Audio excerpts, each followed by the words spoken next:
राम हरे कृष्ण कृष्ण कृष्ण हरे हरे राम राम राम हरे हरे कृष्ण कृष्ण कृष्ण हरे हरे राम राम हरे हरे कृष्ण कृष्ण कृष्ण हरे हरे राम राम हरे हरे कृष्ण कृष्ण कृष्ण हरे हरे राम राम हरे हरे कृष्ण कृष्ण कृष्ण हरे हरे राम राम हरे हरे कृष्ण कृष्ण कृष्ण हरे हरे राम राम हरे हरे कृष्ण कृष्ण कृष्ण कृष्ण हरे हरे राम राम हरे हरे कृष्ण कृष्ण कृष्ण हरे हरे राम राम हरे हरे कृष्ण कृष्ण कृष्ण कृष्ण हरे हरे राम राम हरे हरे कृष्ण कृष्ण कृष्ण कृष्ण हरे हरे राम राम हरे हरे कृष्ण कृष्ण कृष्ण कृष्ण हरे हरे राम राम हरे हरे कृष्ण कृष्ण कृष्ण कृष्ण हरे हरे राम राम हरे हरे कृष्ण कृष्ण कृष्ण कृष्ण हरे हरे राम राम हरे हरे कृष्ण कृष्ण कृष्ण कृष्ण हरे हरे राम राम हरे हरे कृष्ण कृष्ण कृष्ण कृष्ण हरे हरे राम राम हरे हरे कृष्ण कृष्ण कृष्ण कृष्ण हरे हरे राम राम हरे हरे कृष्ण कृष्ण कृष्ण कृष्ण हरे हरे राम राम हरे हरे कृष्ण कृष्ण कृष्ण कृष्ण हरे हरे राम राम हरे हरे कृष्ण कृष्ण कृष्ण कृष्ण हरे हरे राम राम हरे हरे कृष्ण कृष्ण कृष्ण कृष्ण हरे हरे राम राम हरे हरे कृष्ण कृष्ण कृष्ण कृष्ण हरे हरे राम राम हरे हरे कृष्ण कृष्ण कृष्ण कृष्ण हरे हरे राम राम हरे हरे कृष्ण कृष्ण कृष्ण कृष्ण हरे हरे राम राम हरे हरे कृष्ण कृष्ण कृष्ण कृष्ण हरे हरे राम राम हरे हरे कृष्ण कृष्ण कृष्ण कृष्ण हरे हरे राम राम हरे हरे कृष्ण कृष्ण कृष्ण कृष्ण हरे हरे राम राम हरे हरे कृष्ण कृष्ण कृष्ण कृष्ण हरे हरे राम राम हरे हरे कृष्ण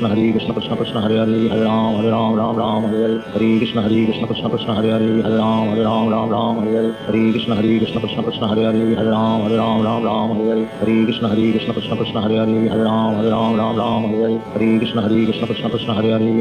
हरे हरे राम राम हरे हरे कृष्ण कृष्ण कृष्ण कृष्ण हरे हरे राम राम हरे हरे कृष्ण कृष्ण कृष्ण कृष्ण हरे हरे राम राम हरे हरे कृष्ण कृष्ण कृष्ण कृष्ण हरे हरे राम राम हरे हरे कृष्ण कृष्ण कृष्ण कृष्ण हरे हरे राम राम हरे हरे कृष्ण कृष्ण कृष्ण कृष्ण हरे हरे राम राम हरे हरे कृष्ण कृष्ण कृष्ण कृष्ण हरे हरे राम राम हरे हरे कृष्ण कृष्ण कृष्ण कृष्ण हरे हरे राम राम हरे हरे कृष्ण कृष्ण कृष्ण कृष्ण हरे हरे राम राम हरे हरे कृष्ण कृष्ण कृष्ण कृष्ण हरे हरे राम राम हरे हरे कृष्ण कृष्ण कृष्ण कृष्ण हरे हरे राम राम हरे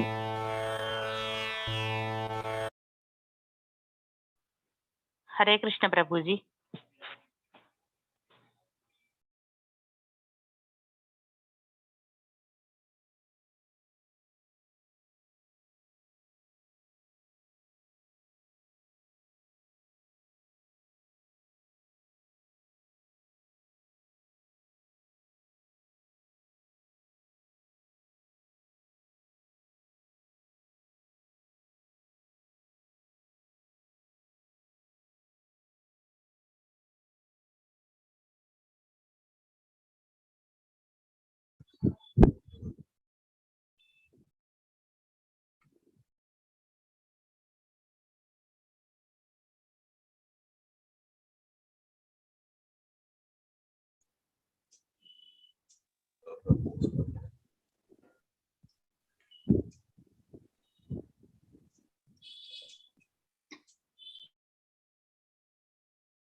screen కనిపిస్తుంది కదా?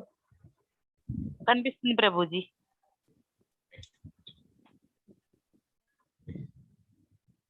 హరే కృష్ణ. ఈ రోజు మనం 4వ అధ్యాయం జ్ఞాన యోగం గురించి తెలుసుకుంటాం. ఓం అజ్ఞాన తిమిరంధస్య జ్ఞానంజన శలాకయ చక్షురున్మిలితమేన తస్మై శ్రీ గురవే నమః. శ్రీ చైతన్య మనోభీష్టం స్థాపితమేన భూతలే స్వయం ప్రకటం యతదాస్య సుపదాంతికం. हे कृष्ण करुणा सिंधो दीनबंधो जगतपते गोपेश गोपिका कांत राधा कांत नमस्ते. तप्त कांचन गौरंगी राधे वृंदावनेश्वरी वृषभानुसुते देवी प्रणमामि हरिप्रिय. వంశకల్పతరుభ్యశ్చ కృపా సింధుభ్య ఏవ చ పతితానాం పావనేభ్యో వైష్ణవేభ్యో నమః. నమః. ఓం విష్ణుపాదాయ కృష్ణ పృష్ఠాయ భూతలే శ్రీమతే జయ పతాక స్వామినితి నామ్ని నమో ఆచార్య పాదాయ నితాయ కృపదాయ గౌరవ దామదాయ నగర గ్రామదాయ నమః. ఓం విష్ణుపాదాయ కృష్ణ పృష్ఠాయ భూతలే శ్రీమతే భక్తి వేదాంత స్వామినితి నామ్ని నమస్తే సరస్వతి దేవ గౌరవాన్ని ప్రచారిణి నిర్విశేష శూన్యవాది పాశ్చాత్య దేశకారిణి శ్రీకృష్ణ చైతన్య ప్రభు నిత్యానంద శ్రీ అద్వైత గదాధార శ్రీవాస్ ఆది గౌర భక్త వృంద. హరే కృష్ణ కృష్ణ కృష్ణ హరే హరే, హరే రామ రామ రామ హరే హరే. దయచేసి అందరూ వైష్ణవులు నన్ను ఆశీర్వదించండి. సరైన వాక్యాలు సరైన సమయానికి సరైన దృష్టితో వచ్చేలాగా ఈరోజు నా గురువు గారైన జపతక్ మహారాజుల వారు మరియు శ్రీల ప్రభుపాదుల వారు నా చేత ఎంత మేర పలికిస్తారు, నేను ఎంత మేర పలికేందుకు ప్రయత్నిస్తాను. సో 4వ రోజు భగవద్గీత బోధనకి మీ అందరికీ కూడా స్వాగతం. సో ఇప్పటిదాకా మనం చూసింది ఏంటి అని అంటే, అర్జునుడు యుద్ధ భూమిలోని కృష్ణుడికి చెప్పారు, ఉభయసేనల మధ్యలోకి నన్ను తీసుకెళ్ళండి, నేను ఇరుపక్షాల సైన్యాన్ని నేను చూడాలనుకుంటున్నాను, నాతోని మరియు నా సైన్యంతోని ఎవరు యుద్ధం చేసేదానికి తత్పరులై ఉన్నారు. సో కృష్ణుడు అర్జునుడు చెప్పినట్టుగానే తీసుకెళ్తారు. తీసుకెళ్లిన తర్వాత అక్కడ చూస్తారు అర్జునుడు ఏంటి అనంటే, తన యొక్క తాతగారు, తన యొక్క గురువు గారు మరియు తన యొక్క అన్న తమ్ముళ్ళు వారు ఎంత చెడు వారైనా సరే కూడా, ఎంతైనా సరే కూడా నా స్వజనులు, వారిని నేను సంహరించాలా, వారిని సంహరించే దానికోసమనా నేను యుద్ధం ఇక్కడికి వచ్చింది అంటే, ఇంతకీ ఓకే వారిని సంహరిస్తే నాకేమొస్తుంది, కేవలం ఒక పీస్ ఆఫ్ ల్యాండ్, అంటే నాకు రాజ్యం వస్తుంది, దానికోసం నేను వాళ్ళని సంహరించాలా అంటే అర్జునుడు ఆలోచించేది ఎక్కడ ఆలోచిస్తున్నారంటే, తనను తనని హీనంగా చూసుకుంటున్నారు. పాయింట్ 1. సెకండ్ థింగ్ ఏంటి అని అంటే, ఆ సుఖము దేనికి ఉపయోగపడుతుంది, కావాలని అంటే ఆ రాజ్యం అంతా కూడా దుర్యోధనుడిని పెట్టుకొని పర్వాలేదు, ఇబ్బంది లేదు, నాకు నేను అడవిలోకి వెళ్ళిపోతాను అనేసి చెప్తారు. సో కృష్ణుడు అతను ఏం చేస్తారు అని అంటే, ఫస్ట్ ఇంకా ఇదంతా చూసిన తర్వాత అతని చేతి నుంచి గాంధీవం జారిపోతుంది, నేను నిల్చోలేకుండాను, నా కాళ్ళు కంపిస్తున్నాయి, కాబట్టి నాకైతే నా నేలక ఎండిపోతోంది, నా ఒళ్ళు నాకు కంపిస్తోంది, సో నాకు ఈ రకంగా కాటన్ నేను నా చర్మం మండినట్టుగా అనిపిస్తోంది, నాకు నా వల్ల ఇదంతా కాదు, ఓ కృష్ణ గోవింద, నేనైతే కావాలంటే అడవులకు వెళ్ళిపోతాను, అక్కడేదో అడుక్కు తింటాను, నేను భగవంతుని గురించి తెలుసుకుంటాను, నేను అక్కడ నా వల్ల ఇదంతా కాదు అని అంటే, కృష్ణుడు చెప్పింది మొట్టమొదటిగా ఏం చెప్పారంటే, నువ్వు శరీరానివే కాదు, ఆత్మవి, కాబట్టి నువ్వు ఈ శరీరం కాన్సెప్ట్ మర్చిపో. ఆత్మ అనేదానికి నాశనం అనేది లేదు. ఆత్మ ఒక శరీరాన్ని జీర్ణించుకొని ఇంకో శరీరానికి ఎంటర్ అయిపోతుంది. ఎప్పుడైతే ఈ శరీరం పనికి రాకుండా పోతుందో అప్పుడు ఆత్మ ఇంకో శరీరంలోకి వెళ్తుంది. కాబట్టి నువ్వు దానికోసం చింతపడాల్సిన అవసరమే లేదు, నువ్వు నీ కర్మ మాత్రమే చెయ్యి, దాని ఫలితాన్ని భగవంతునికి విడిచిపెట్టేయి.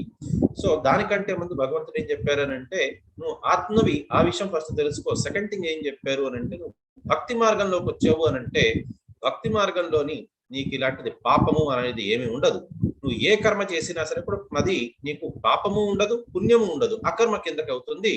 కాబట్టి దాంట్లోని నీకు ఏ రకమైన నష్టము లేదు. నువ్వు చేసేది ఏది చేసినా భగవంతుడి సంతృప్తి కొరకు చేస్తున్నావు, కాబట్టి నీకు ఏ రకమైన పాపము అంటదు అనేది అక్కడతోని భక్తి మార్గంలోకి తీసుకెళ్లారు కృష్ణుడు. నేహా విక్రమనాశోస్తి ప్రత్యవాయున విద్యతే స్వల్ప వక్యస్య ధర్మస్య త్రాయితే మహతో భయాత్. కొద్దిపాటి ధర్మం చేసినా సరే కూడా నీకు పెద్ద నుంచి పెద్ద దీని నుంచి కాపాడుతుంది, భయం నుంచి కాపాడుతుంది అని చెప్పారు. దాని తర్వాత చెప్పారు 2వ చాప్టర్లోనే, నువ్వు శరీరానివి కాదు, నువ్వు ఆత్మవి. సో నెక్స్ట్ ఏం చెప్పారు అని అంటే, అక్కడ అర్జునుడు కన్ఫ్యూజ్ అయ్యారు.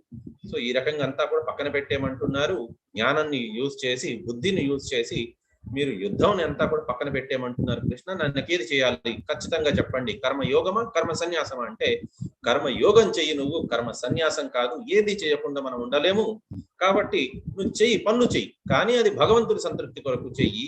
కాబట్టి భగవంతుని సంతృప్తి కొరకు ఏ కర్మని చేసినా సరే కూడా అది యజ్ఞం కిందకి అది పనికి వస్తుంది, అది యజ్ఞమే అనబడుతుంది. అండ్ ఎవరైతే యజ్ఞం చెయ్యరో వారు తప్పు చేస్తున్నారు వారు అనేసి, యజ్ఞ శిష్టాసనాసంతో ముచ్యంతే సర్వకిల్ విషయి భుంజతేతు అగం పాపం ఏ పచంతి ఆత్మ కారణాత్ అనేసి అని భగవంతుడు చెప్పారు. భగవంతుని యొక్క భక్తులకు మాత్రం ఏ రకమైన పాపము చుట్టుకోదు. ఎందుకు అనంటే వారు ప్రతిదీ కూడా ఏది స్వీకరించినా దాన్ని భగవంతునికి, కృష్ణుడికి నైవేద్యం పెడతారు. అంతేకాదు అర్జున, ఇంకో విషయం తెలుసుకో, దేవీ దేవతల్ని సృష్టించింది కూడా నేనే అనేసి కృష్ణుడు చెప్తున్నారు. ఎందుకు ఎందుకనంటే వారంతా కూడా భగవంతుడికి ఏ రకంగా మనం నైవేద్యం పెట్టుకొని భగవంతుని కోసం యజ్ఞం అనేది చెయ్యాలి. యజ్ఞము అంటే అగ్నిహోత్రంలోని మనం హవిసు వేస్తూ ఉండడం అవి మాత్రమే కాదు, భగవంతుని సంతృప్తి కొరకు ఏది చేసినా సరే కూడా అది యజ్ఞమే అనేసి ఇక్కడ భగవంతుడు చెప్తున్నారు. 10వ అధ్యాయంలో కూడా మళ్ళీ చెప్తారు. సో మనకి యజ్ఞనం జపయజ్ఞోస్మి అనేసని. సో మనకి జపం అనేది అన్నిటికంటే పెద్ద యజ్ఞం కలియుగానికి అనేసి అని చెప్తున్నారు. దీని గురించి ఇంకా డెప్త్ లోని మనకి శ్రీమద్ భాగవతంలోని ఇంకా మనకి ఆది శంకరాచార్యులు వారు, అటువంటి వారు చైతన్య మహాప్రభు వారు మనకంతా కూడా దీని గురించే చెప్పారనమాట. నామ సంకీర్తన చెయ్యండి అనేసని. ఈవెన్ అన్నమాచార్యుల వారు కూడా దాని గురించే చెప్పారు. హరినామమే కడు ఆనందకరమో మరుగబో మరుగబో మరుగబో మనసా హరినామమే కడు ఆనందకరమో. సో ఈ రకంగా హరినామం అనేది అన్నిటికంటే ఆనందకరమైనది, అదే చెయ్యాలి ఓ నా పిచ్చి మనసా అనేసని ప్రతి ఒక్క జ్ఞానులు యోగులు చెప్పేది అదే. సో ఇప్పుడు భగవంతుడు ఏంటి అని అంటే జ్ఞానం గురించి చెప్తున్నారు. మనకి భగవద్గీతని ఎలాగ మనం నేర్చుకోవాలి, ఎలాగ అర్థం చేసుకోవాలి. మీలోంచి చాలా మంది ప్రయత్నించుంటారు భగవద్గీతని చదివేదానికి, నేర్చుకునేదానికి, కానీ మనకి అవ్వటం లేదు. మనం చదువుతున్నాం, శ్లోకాలు కొన్ని బట్టి పట్టేస్తున్నాం, కానీ మనకు అర్థమే కావటం లేదు. మరి అలాంటప్పుడు ఎలాగ దాన్ని తెలుసుకోవాలి అని అంటే దాన్ని కూడా భగవద్గీతలోనే ఇచ్చారు, మనకి జ్ఞాన యోగంలో ఇచ్చారు దాన్ని. సో ఇప్పుడు దాన్ని సింపుల్ గా మనం తెలుసుకోవాలి అని అంటే ఒక మెడిసిన్ ఎలా వాడాలి అనేది మనకి తెలియనప్పుడు ఒకటి మనం డాక్టర్ దగ్గరికి వెళ్ళాలి, లేదనంటే ఆ మెడిసిన్ బాటిల్ మీదనే రాసుంటారు దాన్ని ఎలా వాడాలి, డోసేజ్ ఎలా తీసుకోవాలి అని. మనకి ఇష్టం వచ్చినట్టుగా డోసేజ్ తీసుకున్నాం అంటే సైడ్ ఎఫెక్ట్స్ మాత్రమే వస్తాయి, దానివల్ల క్యూర్ అవ్వదు రోగం. కాబట్టి మనకి ఆ డోసేజ్ గురించి మనకు తెలుసుకోవాలి అని అంటే కేవలం మనం ఆ మెడిసిన్ మీదనైనా చూడాలి, లేదనంటే మనం ఒక డాక్టర్ దగ్గరికి వెళ్ళాలి. డాక్టర్ ఎవరు ఇక్కడ? ఒక గురువు. అండ్ మెడిసిన్ ఏది అని అంటే భగవద్గీత. భగవద్గీతలోనే చెప్పేస్తున్నారు భగవద్గీతని ఎలా చదవాలి, ఎలా తెలుసుకోవాలి అని. సో అది మనం ఈరోజు చూద్దాం. శ్రీ భగవాన్ వాచ ఇమం వివస్వతే యోగం ప్రోక్తావానహమవ్యయం వివస్వాన్ మన విప్రాహ మనోర్భిక్ష్వాకమబ్రవీత్. భగవంతుడు ఇక్కడ చెప్తున్నారు, ఓ అర్జున, నీకు భగవద్గీత ఇది కొత్త విషయం కాదు నేను చెప్పేది. ఇది ప్రభుజీ మాతాజీ స్క్రీన్ కనిపించట్లేదు ప్రభుజీ. మళ్ళీ అమృత మాతాజీ స్క్రీన్ కనిపించట్లేదా? లేదు మా ప్రభుజీ, చాట్ లో కూడా పెడుతున్నారు.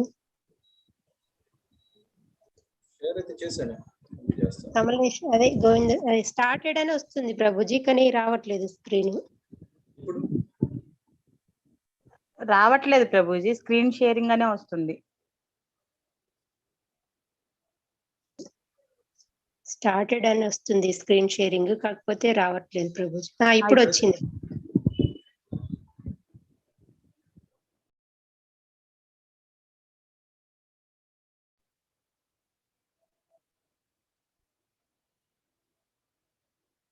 హరే కృష్ణ ప్రభుజీ. కనిపిస్తుంది కదా మాతాజీ? కనిపిస్తుంది ప్రభుజీ. సో ఇక్కడ భగవంతుడు చెప్తున్నారు, ఓ అర్జున, ఈ భగవద్గీత నేను నీకు ఇది ఏదో కొత్త విషయంలా కనిపించవచ్చు, కానీ భగవద్గీత అనేది ఈ రోజు పుట్టినటిది కాదు, ఈ రోజు నేను చెప్తున్నటిది కాదు. ఇది నేను కొన్ని కోట్ల సంవత్సరాల కిందట ఇది నేను ఆల్రెడీ వివస్వాన్ ఇమాం వివస్వతే యోగం, ఈ యోగాన్ని నేను వివస్వాన్ అనేసి సూర్య భగవానుడికి నేను ఎప్పుడో చెప్పాను. ఇది ప్రోక్తావాన్ అహమవ్యయం, నేనే అతనికి దగ్గరుండి చెప్పాను నేను. ఇది వివస్వాన్ మనవే ప్రాహ, వివస్వాన్ అతను ఏం చేశారంటే సూర్య భగవానుడు దీన్ని మనుకి చెప్పారనమాట.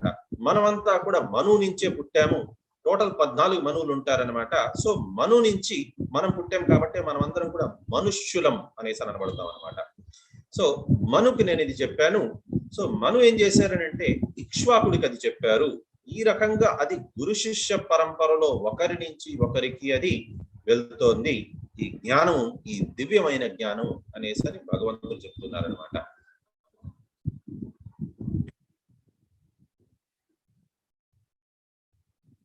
సో ఈ రకంగా ఒకరి నుంచి ఒకరికి ఈ భగవద్గీత అనే దివ్యమైన జ్ఞానం ఇది వస్తోంది. సో ఇక్ష్వాకుడు ఎవరు అనంటే శ్రీరామచంద్ర ప్రభు ఇక్ష్వాక కులం నుంచే వచ్చారు కాబట్టి శ్రీరామచంద్ర ప్రభుని ఇక్ష్వాకు కుల తిలక అని అంటారనమాట. సో ఈ రకంగా వారు ముగ్గురు దాకానే వెళ్ళిందా లేకపోతే ఇంకెవరికైనా వెళ్ళిందా అది భగవద్గీతలోనే తెలుసుకుందాం మనం. ఏవం పరంపరా ప్రాప్తం ఇమం రాజఋషయో విదుః సకాలేనేహ మహత యోగో నష్టః పరంతప అంటున్నారనమాట. ఏవం పరంపరా ప్రాప్తం, ఈ రకంగా ఒకరి నుంచి ఒకరికి పరంపరలోని మాత్రమే భగవద్గీత నేర్చుకోవాలి అని ఇది క్లియర్ కట్ గా భగవంతుడే భగవద్గీతలోనే చెప్పేశారు. పరంపర అంటే ఏంటి అని అంటే గురు శిష్య పరంపర. సో ఈ రకంగా వివస్వాన్ మను ఇక్ష్వాకుడికి చెప్పారు, ఇక్ష్వాకుడి నుంచి ఆ రకంగా అది గురు శిష్య పరంపర ద్వారా ఈ భగవద్గీత అనేది చెప్పడం జరుగుతోంది. భగవద్గీత నేర్చుకోవాలి అంటే కేవలం గురు శిష్య పరంపరలో మాత్రమే నేర్చుకోవాలి. ఈ రకంగా గురు శిష్య పరంపరలో రాకపోతే వారికి భగవద్గీత చెప్పే అర్హత లేదు, వారి దగ్గర భగవద్గీత వినేదానికి ఉపయోగం లేదు అని ఇక్కడ భగవంతుడు చెప్తున్నారు. అలాంటి వారి దగ్గర మనం భగవద్గీత విన్నట్టయితే మనకి భగవద్గీత ఎన్నటికీ కూడా అర్థం కాదు అని ఇక్కడ తేల్చి చెప్పేస్తున్నారు భగవంతుడు. సకాలేనేహ మహత యోగో నష్టః పరంతప.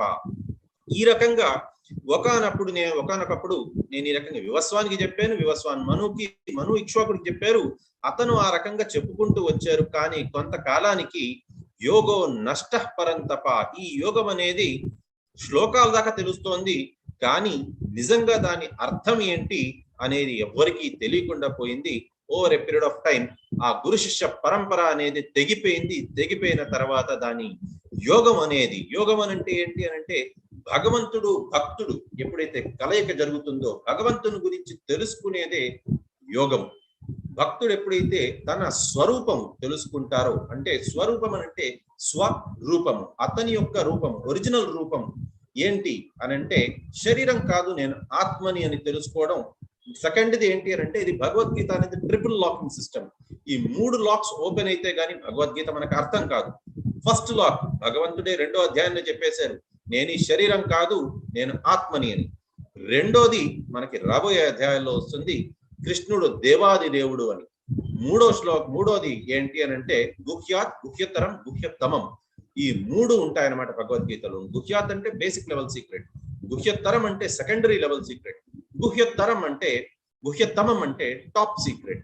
సో ఆ టాప్ సీక్రెట్ ఏంటి అని అంటే కృష్ణుడు దేవాది దేవుడు, నేను కృష్ణుడి సంతృప్తి కొరకు నేను అన్ని పనులు చెయ్యాలి, అది యోగం అవుతుంది, అదే యజ్ఞం అవుతుంది అని అంటున్నారు. సో మనం చేసేది యజ్ఞం. ఈ రకంగా యజ్ఞం చేస్తే ఏమొస్తుంది అని అంటే యోగం వస్తుంది. యోగం వల్ల మనం భగవంతుడిని చేరుకోగలం అనేసి ఇక్కడ భగవద్గీతలో చెప్పడం అనేది జరిగింది. కాకపోతే ఎవరైతే ఇది చెయ్యరో అప్పుడు దాన్ని యోగం అనేసి అన్నారు. అందుకోసం ఇక్కడ భగవంతుడు చెప్తున్నారు, సకాలేనేహ మహత యోగో నష్టః పరంతప అంటే ఈ రకంగా గురు శిష్య పరంపర అనేది కొంతకాలానికి తెగిపోయింది. దాని తర్వాత కూడా భగవద్గీత చెప్పుకునే వాళ్ళు చెప్పుకుంటున్నారు కానీ దాని అర్థం నాశనం అయిపోయింది. ఎందుకంటే గురు శిష్య పరంపరలో రాలేదు అది. కాబట్టి ఇప్పటికీ కూడా చాలా మంది భగవద్గీత బుక్స్ ప్రింట్ చేయిస్తూ ఉంటారు బయట, కానీ వారికి గురు శిష్య పరంపరలో వచ్చారా వారు లేదా అది తెలుసుకోవడం మోస్ట్ ఇంపార్టెంట్. గురు శిష్య పరంపరలోని 99.98% వారు గురు శిష్య పరంపరలో రారు. కాబట్టి అటువంటి వారి దగ్గర మనం భగవద్గీత నేర్చుకుంటే మనకే నష్టం. అది ఇవాళ కాలంలో ఏంటి అని అంటే భాగవత సప్తాహం అంటున్నారు. అది పరీక్షిత్ మహారాజ్ శ్రీమద్ భాగవతాన్ని 7 రాత్రులు 7 పగళ్ళు కలిసి దాన్ని విన్నారు, నేర్చుకున్నారు. అలాంటి ఆ భాగవతాన్ని 7 రోజులు ఎవరు ముగించగలరండి? కుదరదు. ఇక్కడ కూడా భగవద్గీత అనేది సారాంశం మాత్రమే చెప్తున్నాము, భగవద్గీత పూర్తిగా కాదు. భగవద్గీత 18 రోజులు ఇది అయిపోయినాక లెవెల్ 2, లెవెల్ 3, లెవెల్ 4 అనేది కూడా ఉంటుంది అనమాట. ఇంట్రెస్టెడ్ ఉండే వాళ్ళు అక్కడ దాకా వెళ్ళొచ్చు. లెవెల్ 4 అనేది సంవత్సరం పాటు పడుతుంది. అది మనకి భగవద్గీతని అర్థం చేసుకోవాలి అని అంటే ఒక్కొక్క శ్లోకం మనకి సంవత్సరం పడుతుంది అనమాట. 2 రోజులు పడుతుంది ఒక్క శ్లోకాన్ని ప్రాపర్ గా అర్థం చేసుకునేదానికి. మనకి ఒక రోజులో మనం 2 శ్లోకాలు మనం చొప్పున వేసుకున్నా సరే కూడా మనకి ఓవరాల్ గా 365 డేస్ పడుతుంది. టోటల్ 700 శ్లోకాలు, రోజుకి 2 శ్లోకాలు చొప్పున మనం వేసుకున్నా సరే కూడా. కాబట్టి మనకేంటి అని అంటే బేసిక్ లెవెల్ ఇక్కడ చెప్తున్నాం అనమాట. ఇక్కడ చెప్తున్నది ఏంటి అని అంటే భగవంతుడు మనకి over a period of time ఆ యోగం అనేది నష్టం అయిపోయింది ఓ అర్జున అనేసి చెప్తున్నారనమాట.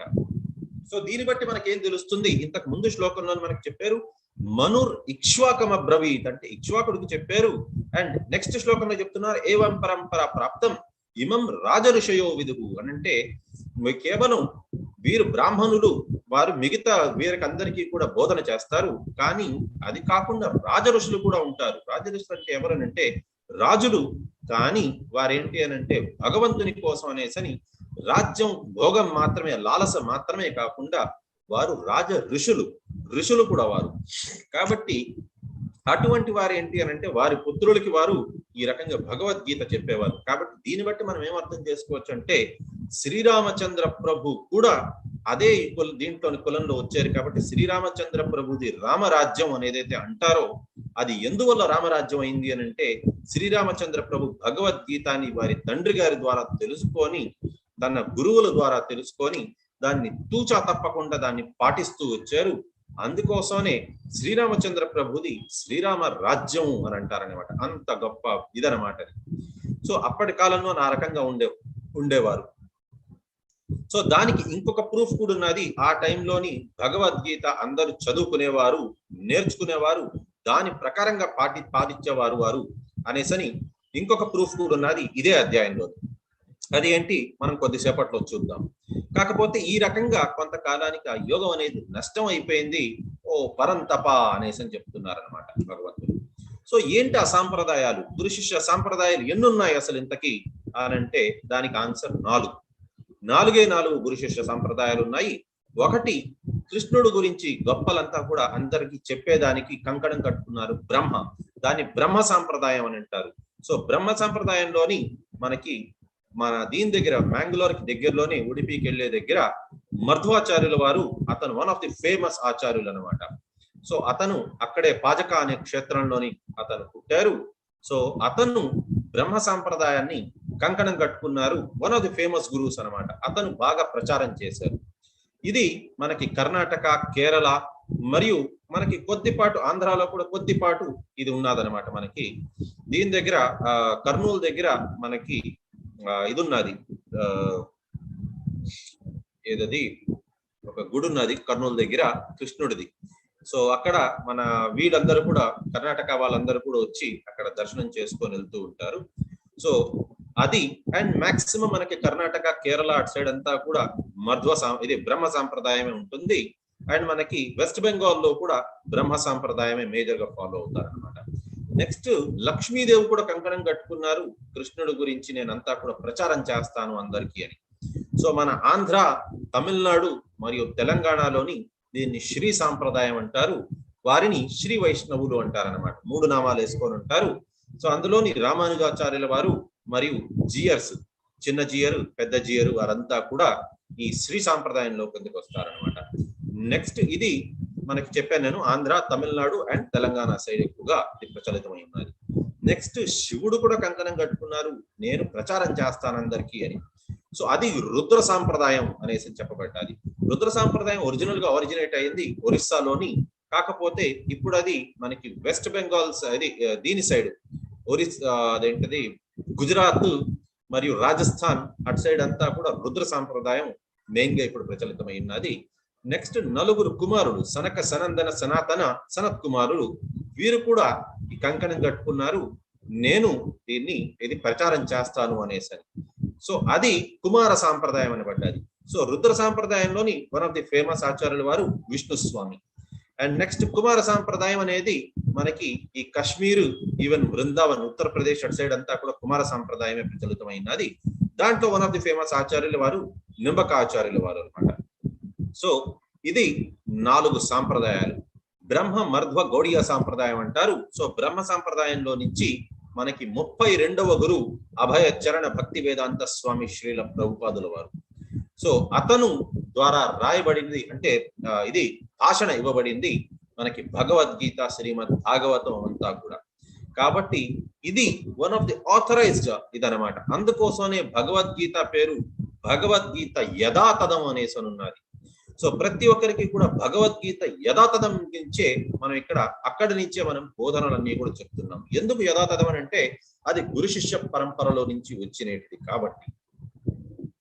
ఇక్కడ అర్జునుడికి మరి డౌట్ వస్తుంది, కృష్ణ మీరు చెప్పేది అంతా బాగుంది, కానీ మీరు చూస్తే నా తోటి వయసు వారు లాగున్నారు, మీరు అప్పటి కాలంలోనంతా మీరు చెప్పానంటున్నారు, ఎలా నమ్మేది నేను అని అంటే దానికి కృష్ణుడు చెప్తున్నారు, అర్జున ఒక విషయం గుర్తుపెట్టుకో, నువ్వు గాని నేను గాని రాజులు గాని వీరందరూ కూడా ఒక సమయం అంటూ లేదు, ఎప్పుడైతే మనం అంతా లేమో అందరూ కూడా ఎప్పటి నుంచో అనాది కాలం నుంచి ఉన్నారు, అనాది కాలం దాకా ఉంటారు.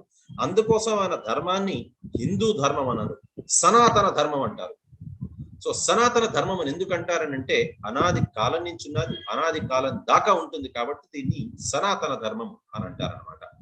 సో సనాతనంగా మనమంతా కూడా ఉన్నాము అర్జున, కాకపోతే మీరంతా కూడా వేరే ఎన్నో ఎన్నో జన్మలు తీసుకుంటున్నారు, సశరీరంతో ఉన్నారు మీరు, కాబట్టి పూర్వజన్మలోని మీరు ఎవరు ఏంటి అనేది మీకు అంతా గుర్తుండకపోవచ్చు, కానీ నాది దివ్యమైన శరీరం కాబట్టి నాకంతా కూడా ఎప్పటి నుంచో నాకంతా కూడా మెమొరీ అనేది నాకు ఉంటుంది అనేసి భగవంతుడు చెప్తున్నారు. అంతేకాదు మన గురించి భగవంతుడి గురించి కూడా పూర్తిగా ఇక్కడ క్లారిటీ ఇచ్చేస్తున్నారు భగవంతుడు.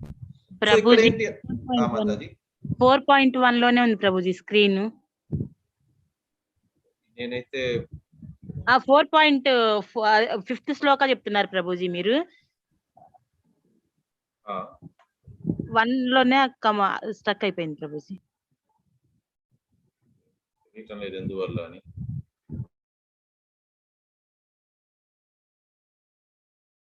కనిపిస్తుందా మాతాజీ? ఇప్పుడు కనిపిస్తుంది ప్రభుజీ.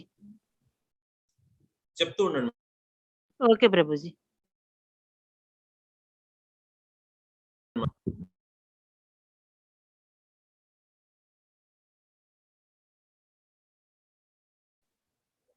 మీ వాయిస్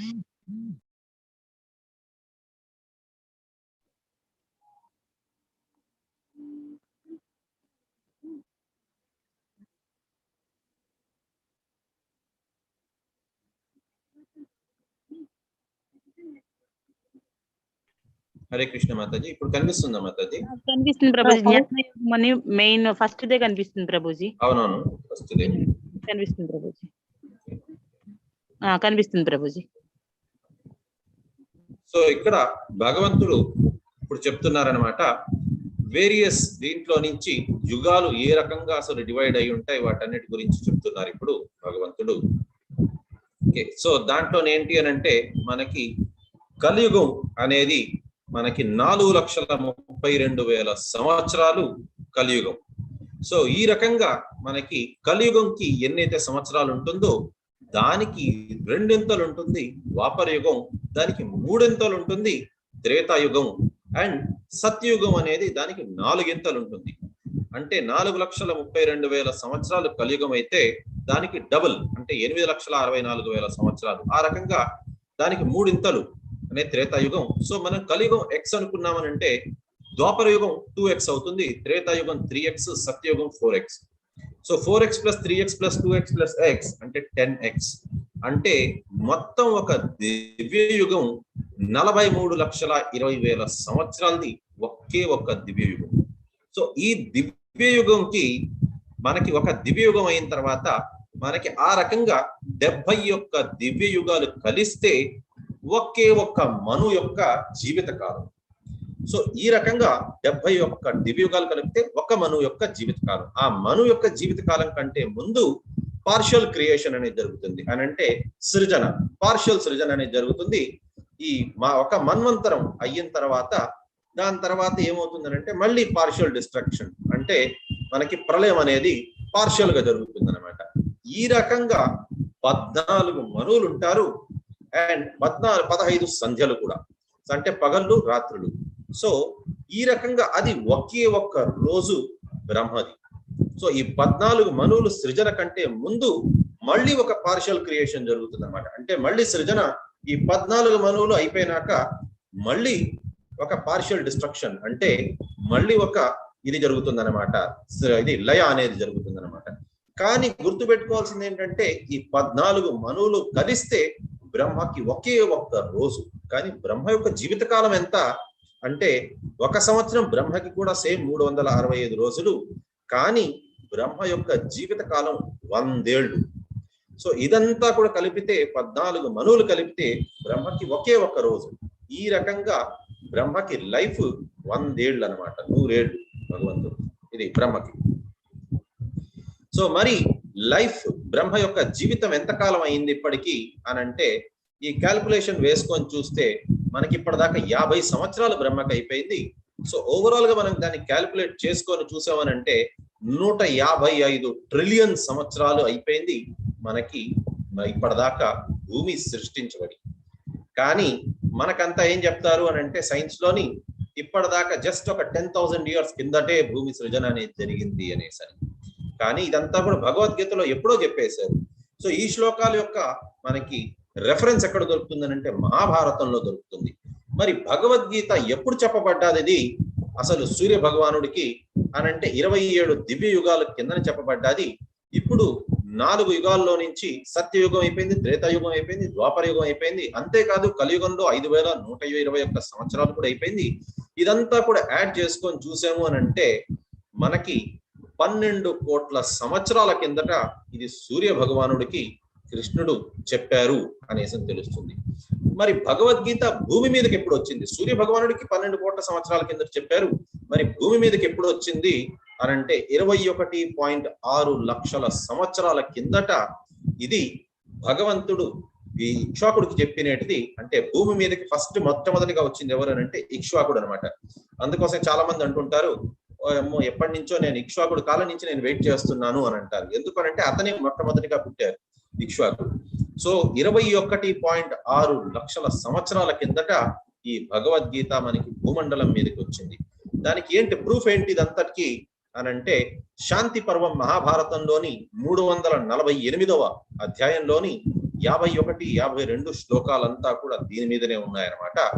ఎప్పుడు భగవద్గీత చెప్పబడ్డాది, అది భూమి మీదకి ఎప్పుడు వచ్చింది, వాటన్నిటి గురించి, బ్రహ్మ యొక్క జీవిత కాలం ఎంత అనేదంతా కూడా మనకి శాంతి పర్వంలో ఇచ్చున్నది మహాభారతంలో.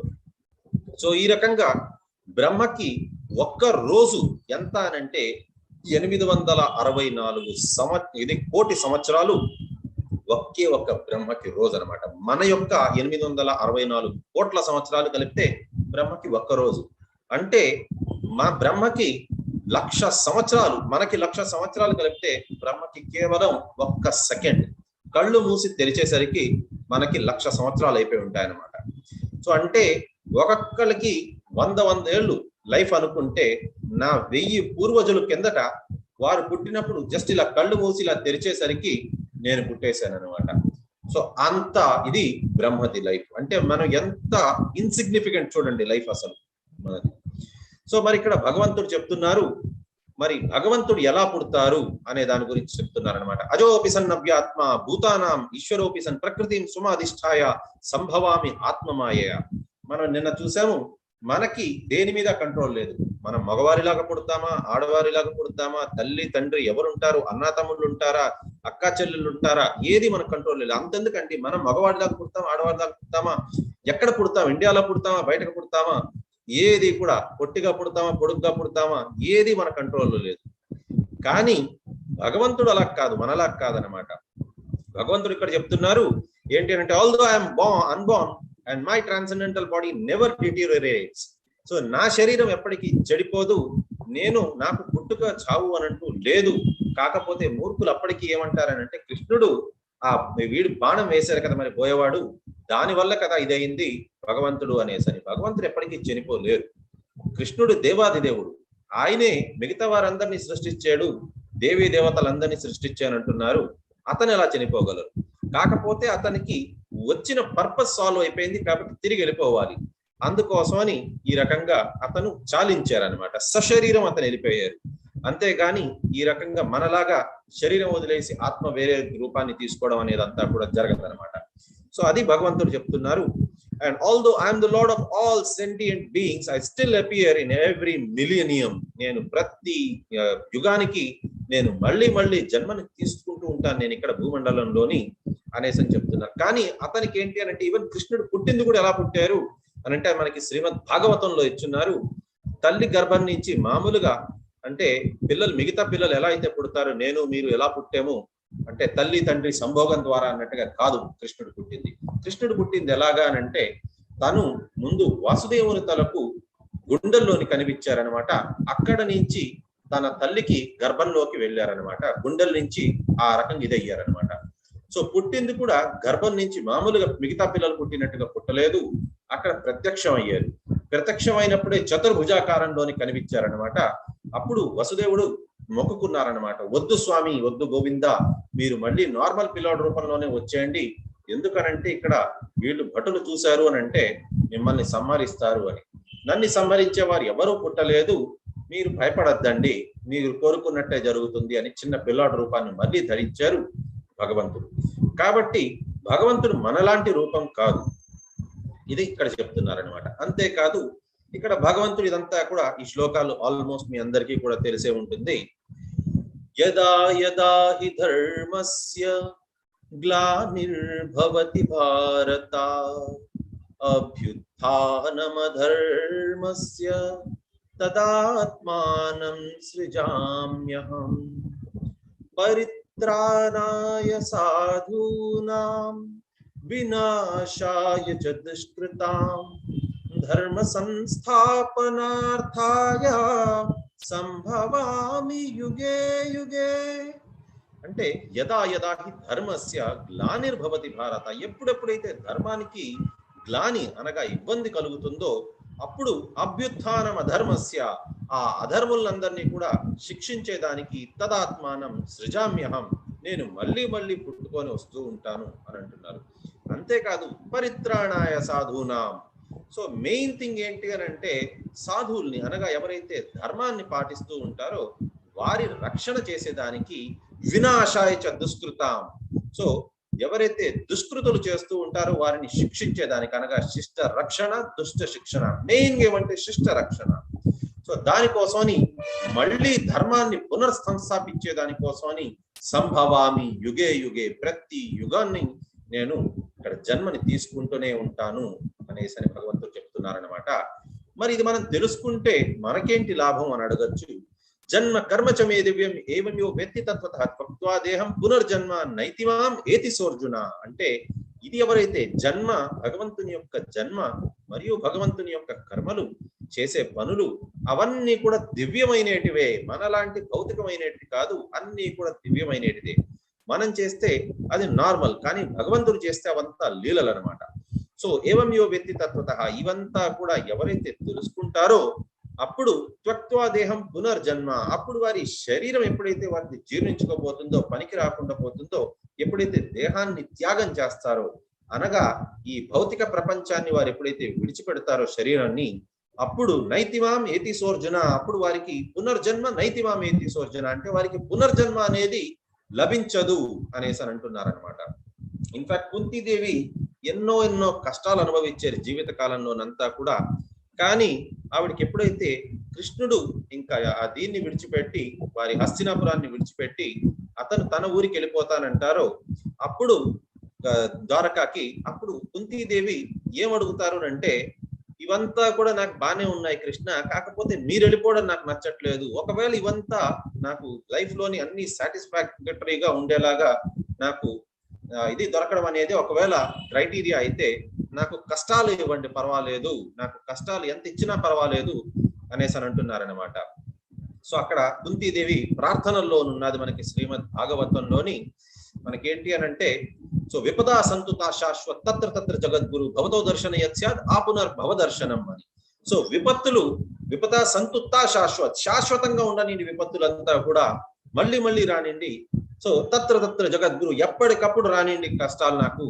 ఎందుకు అనంటే తత్ర జగద్గురు భవతో దర్శన యత్స్యాద్, ఎప్పుడైతే నాకు కష్టాలు వస్తాయో అప్పుడంతా కూడా మీ దర్శనం నేను చేసుకోగలుగుతాను. సో మీ దర్శనం నాకైతే ఆ పునర్భవ దర్శనం, మళ్ళీ నాకు పునర్దర్శనం ప్రాప్తి నాకు లభించదు, ఈ భూలోకానికి నాకు రావాల్సిన అవసరం ఉండదు. కాబట్టి నాకు కష్టాలు వస్తే నాకు మీ దర్శనం దొరుకుతుంది అని అంటే నాకు ఆ కష్టాలే నాకు సంతోషం ఇస్తుంది నాకు అనేసి అని అంటున్నారు కుంతీదేవి అనమాట. కాబట్టి ఇక్కడ భగవంతుడు కూడా అది చెప్తున్నారు, మీకు ఎవరైతే తెలుసుకుంటారో నా యొక్క జన్మ, నా యొక్క కర్మలన్నీ కూడా దివ్యమైన తెలుసుకుంటారో అటువంటి వారికి కొత్తగా మళ్ళీ జన్మ అనేది రాదు. అంటే ఈ జన్మ మృత్యు జరా వ్యాధి చక్రం నుంచి వారికి మోక్షం కలిగింది అనేసి భగవంతుడు చెప్తున్నారనమాట. కృష్ణుడి రూపానికి మన రూపానికి తేడా ఏంటి? అని అంటే కృష్ణుడు ఏంటి అని అంటే అతని శరీరం వేరే, అతనికి ఇంద్రియాలు వేరే, అతనికి ఆత్మ వేరే కాదు. కానీ మనకు అలా కాదు. మనకేంటి అని అంటే మనం లోపల ఉంటాం ఆత్మస్వరూపంగా, దాని బయట సూక్ష్మ శరీరం, mind, intelligence and false ego అంటే మనసు, మిథ్యాహంకారము, ఇంకా బుద్ధి. ఈ మూడు కూడా మనకి బయట ఉంటాయి, ఆవృతమై ఉంటుంది అనమాట. దాని బయట ఏంటి అని అంటే పంచభూతాలతో చేసబడిన ఈ శరీరం, earth, water, fire, air, ether, ఇవన్నీ కూడా ఉంటాయి. కానీ భగవంతుడు అలా కాదనమాట. భగవంతుడికి ఏంటి అని అంటే అన్ని ఒకటే. అండ్ నెక్స్ట్ థింగ్, కృష్ణుడు మాయకి లోబడి లేదు, కృష్ణుడు మాయకి అధిపతి. కానీ మనం ఏంటి అని అంటే కృష్ణుడికి లోబడి ఉంటారు మాయాదేవి, మాయాదేవికి లోబడి ఉంటారు ఈ త్రిగుణాలు అనమాట. మనం ఈ త్రిగుణాలు ఎలా ఆడిపిస్తాయో మనం ఆ రకంగా తోలుబొమ్మలాగా మనం ఆడుతూ ఉంటాం. మరి ఇది ఎవరైనా ఇంతకు ముందు తెలుసుకున్నారా? ఇది దానికి ఏంటి పరిస్థితి అంటే దాని గురించి కూడా భగవంతుడు చెప్తున్నారనమాట. ఆ రకంగా మనకి కావాలి, భగవంతుడి దగ్గరికి చేరుకోవాలంటే ఏం చెయ్యాలి అని అంటే దానికి భగవంతుడు చెప్తున్నారు. వీతరాగ భయ క్రోధ మన్మయా మాముపాశ్రితః బహవో జ్ఞాన తపసా పూతా మద్భావమాగతాః. అంటే వీత అంటే విడిచిపెట్టు. దేన్ని విడిచిపెట్టాలంటే రాగము, భయము, క్రోధము. రాగము అంటే ఇది నా ఇల్లు, ఇది నా ఆస్తి, నా సంపద అనేసని, వాటి మీద నాది నాది నాది నాది అనేసని దాన్ని విడిచిపెట్టుకుంటున్నాడు అనమాట భగవంతుడు. సో ఈవెన్ మనకి వీటి మీదనే మనకి మేజర్ గా ఎక్కువ మనం ఇదైపోయి ఉంటాం, అటాచ్మెంట్ ఉంటుంది. అంతేకాదు భయం ఎందుకు అని అంటే మనం ఈ శరీరం అనే విషయంలోని మనం మునిగిపోయి ఉంటాము. చనిపోతామేమో, కరోనా వస్తుందేమో, కొత్తది ఓమిక్రాన్ వేరియంట్ వస్తోంది, మన చావు ఎప్పుడు రాసి ఉంటుందో అప్పుడు వస్తుంది.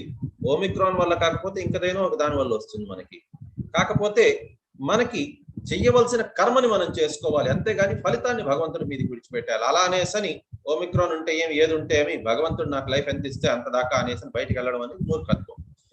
మనకి చేయవలసిన కర్మలు మనం చేసుకోవాలి, మిగతాది భగవంతుడి మీదకి విడిచిపెట్టాలన్నమాట. ప్రతిదానికి భయపడుతూ ఉన్నామనంటే భగవంతుడు ఉన్నారు ఖచ్చితంగా మనకి ప్రొటెక్ట్ చేసే దానికోసం. కాబట్టి మనం భయపడాల్సిన అవసరం లేదు. నెక్స్ట్ క్రోధం ఏం చేస్తుంది అంటే మన తెలివితేటల్ని అక్కడతో కట్ చేసేస్తుంది అనమాట. కాబట్టి ఈ మూడు విడిచిపెట్టండి. ఈ రకంగా ఎవరైతే విడిచిపెడతారో, విడిచిపెట్టిన తర్వాత ఏం చేయాలి అనంటే మన్మయా మాం ఉపాశ్రిత, భగవంతుని పాద పద్మముల్ని మనం ఆశ్రయించాలి. సో అందుకోసమే వెంకటేశ్వర స్వామి దర్శనం ఎప్పుడైతే చేసుకునేదానికి వెళ్తారో ఒక చేత్తోని ఇలా ఉంటారు, ఇంకో చెయ్యి తన పాదాల పక్కన చూపిస్తారు, ఈ చేత్తోని అభయహస్తంతో. నా పాదాలను నమ్ముకున్నావనంటే నీకు నాశనం అనేదే లేదు అని చెప్తూ వెంకటేశ్వర స్వామి కిందన పక్కన చూపిస్తారు, తన పాదాల పక్కకి హస్తాన్ని చూపిస్తారనమాట. నా పాదాలని నమ్ముకో అనేసి అదే ఇక్కడ చెప్తున్నారు. మన్మయా మాం ఉపాశ్రిత, ఈ రాగము, భయము, క్రోధాన్ని విడిచిపెట్టుకొని భగవంతుని పాదపద్మములు గట్టిగా పట్టుకొని ఉంటామని చెప్తున్నారనమాట.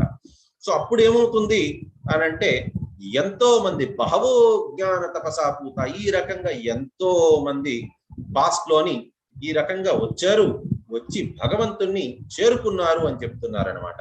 ఈవెన్ మనకి కర్మయోగంలో కూడా చెప్పారు, భగవంతుణ్ణి నమ్ముకొని తన కర్మని ఎవరైతే చేస్తూ వెళ్ళారు కానీ దాని ఫలితాన్ని భగవంతుడికి విడిచిపెట్టేశారో, ఆ రకంగా ఒక ఎగ్జాంపుల్ కూడా ఇచ్చారు భగవంతుడు జనక మహారాజు గురించి. సో జనక మహారాజు కూడా ఈ రకంగా చేరుకున్నారు అనేసి అని చెప్పారు. మనకి 12 మహాజనంలోని జనక మహారాజులు కూడా ఒకరనమాట. సో స్వయంభూ, శంభు, నారద, కపిల వీరంతా కూడా ఈ రకంగా 12 మంది ఉన్నారనమాట. భీష్మాచార్యులు వారు, బలి మహారాజు, యమధర్మరాజు వీరందరూ కూడా ఈ రకంగా చేరుకున్నారు. వీరే కాదు ఎంతో మంది గురు శిష్య పరంపర నుంచి ప్రతి ఒక్కరూ చేరుకున్నారు అనేసి ఇక్కడ భగవంతుడు చెప్తున్నారు అనమాట. ఏ యథా మాం ప్రపద్యంతే తాంస్తథైవ భజామ్యహం మమత్మాననువర్తంతే మనుష్యా పార్థ సర్వశః. భగవంతుడు ఇక్కడ చెప్తున్నారు, ఎవరైతే ఎంత మేరానికి నాకు శరణాగతి పొందుతారో నేను కూడా వారికి అంతే మేరాన వారికి నేను ప్రియం అవుతూ ఉంటాను అనేసి అని అంటున్నారు అనమాట. ఇప్పుడు మనం ఒకవేళ భగవంతుడు కాపాడతారు ఖచ్చితంగా అని చెప్పని పరిపూర్ణంగా ప్రహ్లాద్ మహారాజు లాగా నమ్ముకొని ఉన్నాము అని అంటే, ప్రహ్లాద్ మహారాజు ఏం చేశారంటే అతను అంత పెద్ద కొండ నుంచి కిందకు వస్తున్నా సరే కూడా అతనికి భయం అనిపించలేదు. ఎందుకు నాకు భగవంతుడు ఉన్నారు. సో నా భగవంతుడు, నా శ్రీమన్నారాయణుడు హరి నన్ను కాపాడుతారు. కాబట్టి నాకు దేనికి భయం? పాములతో కాటేస్తుంటే కూడా భగవంతుడు నామని స్మరణ చేసుకుంటూ ఉన్నారనమాట. నాకేం కాదు అని అనుకోని, కాబట్టి భగవంతుడు అక్కడ కాపాడారు అనమాట. అదే రకంగా ఆంజనేయ స్వామి తన గుండెల్ని ఎప్పుడైతే చీల్చుకొని చూపించాలనుకున్నారో, అతను ముందు వెనకాతలు ఆలోచించుకొని, అయ్యో నా గుండెలు చీల్చుకుంటే అందులోపల ఒకవేళ కనిపించకపోతే, ఒకవేళ మిగతా మనుషుల్లాగానే నాకు కూడా రక్తం కారితే నాకు అప్పుడు ఎవరు ఆపరేషన్ చేస్తారు? అదంతా ఏం ఆలోచించలేదు. అక్కడ నా గుండెల్లోని ఉన్నది అని చెప్పారు, ప్రూవ్ చేస్తే దానికోసం దాన్ని చీల్చుకొని చూపించారు. ఇదిగో తల్లి, సీతమ్మ తల్లి, మీరు నాకు సీతారామ లక్ష్మణ సమేతంగా నా గుండెల్లోనున్నారు, ఎప్పటికీ ఉంటారు అనేసి చీల్చుకొని మరీ చూపించారు. అది నమ్మకం అంటే. ఆ రకంగా ఎవరైతే నమ్ముతారో భగవంతుడు వారికి అంత మేరాన వారు భగవంతుడు శరణాగతి పొందినంత మేరాన భగవంతుడు కృప చూపిస్తారు. లేదు నేను భగవంతుడిని అంతలాన నమ్మను అని అంటే భగవంతుడికి అంతలాన మనకి శరణాగతి ఇవ్వరు. మనం ఎంత మేరాన శరణాగతి పొందుతామో భగవంతుడికి, భగవంతుడు కూడా మనకి అంతే మేరాన మనకి భక్తిని ఇస్తారు, ప్రొటెక్షన్ కూడా ఇస్తారు. ఇప్పుడు సింపుల్ ఇది ఎగ్జాంపుల్ చూడండి, మనకి చెప్పులు లేనిది బయటికి వెళ్ళలేము. ఒకవేళ ఏ రోజైనా ఒక రోజంతా చెప్పులు వేసుకోకుండా నడవండి, ఆ రోజు ఖచ్చితంగా ఏదో ఒకటి గుచ్చుకుంటుంది, నొప్పెడుతుంది కాళ్ళు. కానీ అదే అడవి జీవులకి ఏ ఒక్కటి కూడా మనుషులు తప్పించి ఇంకెవరు కూడా చెప్పులు వేసుకోరు. సో మనుషులు అప్పటికి ముళ్ళ కంపల్లోని అటువంటి వాటిలో నుంచి వెళ్ళదు. కానీ మిగతా అన్ని జీవ జంతువులు ముళ్ళల్లో నుంచి వాటన్నిటిలో నుంచి వెళ్తుంది. కానీ వాటికి కాళ్ళకి ప్రొటెక్షన్ అనేది ఉంటుంది, చెప్పులు అనేది వేసుకోవు. కానీ మనం ఏం చేస్తాము, మన మీద మనకి నమ్మకం, భగవంతుడి మీద కాదు. కాబట్టి మనం చెప్పులు వేసుకోవాలి వెళ్తాము. అదే ఒక్కరోజు చెప్పులు తీసేస్తే మనకి ప్రొటెక్షన్ అనేది ఉండదు. కాబట్టి భగవంతుడు మనకు వదిలేశారు. మీరు కావాలంటే మీరు ప్రొటెక్షన్ మీరే చేసుకుంటారంటే చేసుకోండి, నా అవసరం లేదు అని అంటే వదిలేస్తాను నేను. ప్రతి ఒక్కటి కూడా ఎంత మెటిక్యులస్ గా ఉంటుంది.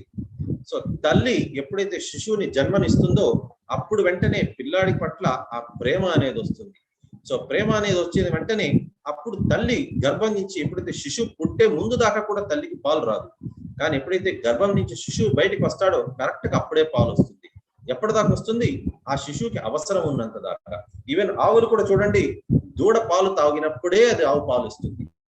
ఇదంతా కూడా ఎంత మెటిక్యులస్ గా, ఎంత పర్ఫెక్ట్ గా తీర్చిదిద్దారు భగవంతుడు. సో ఇది భగవంతుని యొక్క సృష్టి. కాకపోతే స్టిల్ భగవంతుడు ఇక్కడ చెప్తున్నారు, ఎంత చెప్పినా సరే కూడా వీరు మారరు. మిగతా దేవీ దేవతలకే కొలుస్తారు వీరు, వారినే పూజ చేస్తారు, నా దాకా రారు. భగవద్గీత తెలుసుకోవాలని ఆసక్తి చూపించరు. ఎందుకు అనంటే కాంక్షాంత కర్మనాం సిద్ధిం యజంతే ఇహ దేవత క్షిప్రం హి మనుష్యలోకే సిద్ధిర్భవతి కర్మజ. అంటే వీరందరూ కూడా ఎన్నెన్నో కాంక్షలు పెట్టుకొని ఉంటారు, కోరికలు పెట్టుకొని ఉంటారు. ఒకరికి ధనం కావాలి, ఒకరికి ఆరోగ్యం కావాలి, ఒకరికి అందమైన భార్య కావాలి, ఒకరికి ప్రమోషన్ కావాలి. అటువంటి కోరికల వలయంలోనే చిక్కుకొని ఉంటారు వీరు. కాబట్టి ఆ కోరికలు సత్వరంగా పూర్తయిపోవాలి. మరి ఆ దానికోసం ఎవరికి ఆశ్రయిస్తారు వారంటే దేవీ దేవతలను ఆశ్రయిస్తారు. ధనం కావాలంటే లక్ష్మీదేవి కావాలి. కొండ మీద కూడా ఎన్నోసార్లు చెప్పాను నేను, ఇది లక్ష్మీదేవి విగ్రహం దగ్గర పాదాల దగ్గర వారు ₹1 బిళ్ళ పెట్టుకుంటారు, దాన్ని మళ్ళీ పర్సులో పెట్టుకుంటారు. ఏమండి, లక్ష్మీదేవికి ఇంకొక పని పాట లేదా? ఆవిడ ముల్లోకాలకి ధనం ఇచ్చేదానికి అధిపతి అయిన ఆవిడకుండే ఏకైక కర్మ ఏంటి అని అంటే, వర్క్ ఏంటి అని అంటే విష్ణు యొక్క పాద సేవన చేయడం. అలాంటిది విష్ణుకి మనం నమస్కారం పెట్టుకోకుండా లక్ష్మీదేవి మాత్రమే కావాలనుకుంటాం. సో ఈ రకంగా చదువు కావాలంటే సరస్వతీదేవి, ఏదైనా విఘ్నాలు లేకుండా ఉండాలంటే వినాయకుడిని.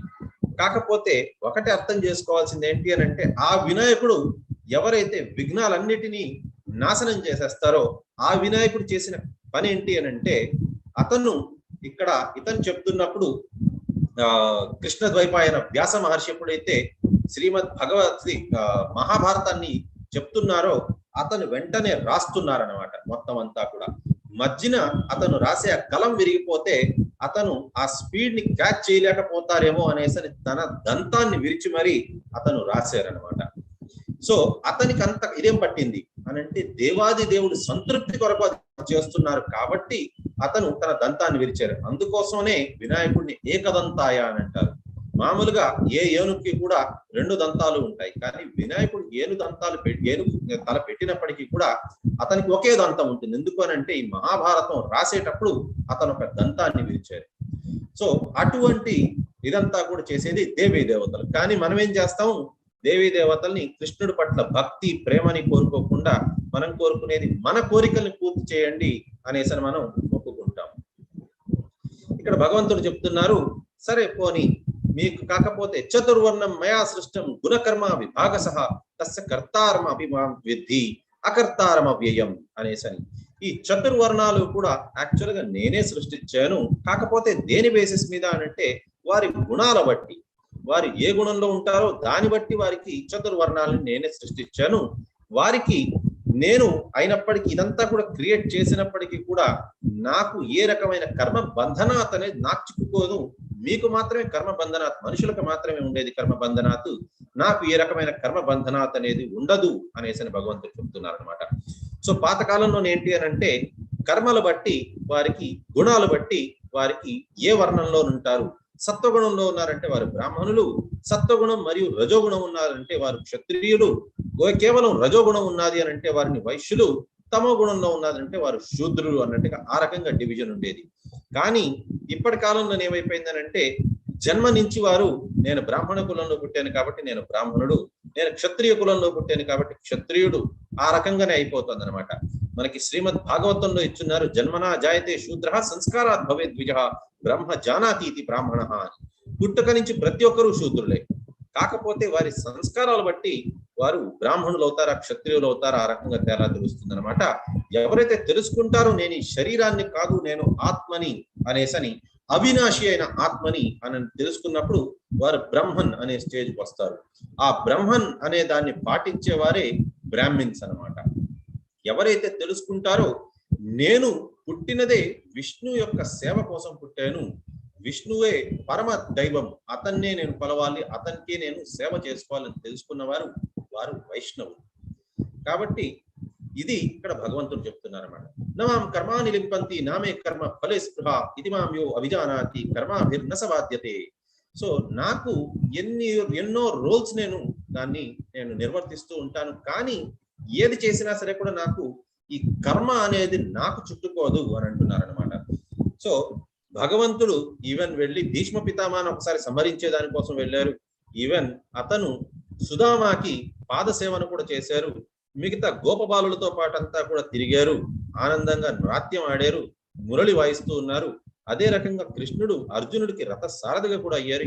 ఎన్నో రోల్స్ అతను నిర్వర్తిస్తున్నారు. కానీ అతను ఈ రకంగా అదే అన్నట్టుగా కాదు, అతనికి కర్మ బంధనాత్ అనేది దేని నుంచి కూడా చుట్టుకోదనమాట. ఫర్ ఎగ్జాంపుల్, సో ఒక పిల్లోడు యొక్క తండ్రి కంపెనీలో CEO అయి ఉండొచ్చు. సో కంపెనీలోని ఉండేంత దాకా అతను ఏంటి అని అంటే ఒక బ్లేజర్ వేసుకొని అతను ఒక కంపెనీలోని ఒక హెడ్ లాగా, ఒక MD, అతను ఒక టాప్ పొజిషన్ లో ఉన్న వ్యక్తి లాగా ఉంటారనమాట. కానీ అదే వ్యక్తి ఇంటికి వచ్చిన తర్వాత తన చిన్న పాపను బాబును వీపు మీద కూర్చోబెట్టుకొని తిప్పిస్తూ ఉంటారనమాట. సో ఆ రకంగా ఒక గుర్ర బండిని నేను ఎక్కువ నా మీదకి అనంత మాత్రాన అతను గుర్రం అయిపోరు, గాడిద అయిపోరు.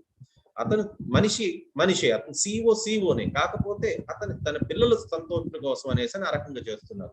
భగవంతుడు కూడా అంతే, ఏ రకంగా కూడా అతనికి కర్మ అనేది చుట్టుకోదు అని అంటున్నారు. కానీ భగవంతుడిలాగా మనకి కాదు, మనకేంటి అని అంటే కర్మ బంధనాత్ అనేది చుట్టుకుంటుంది.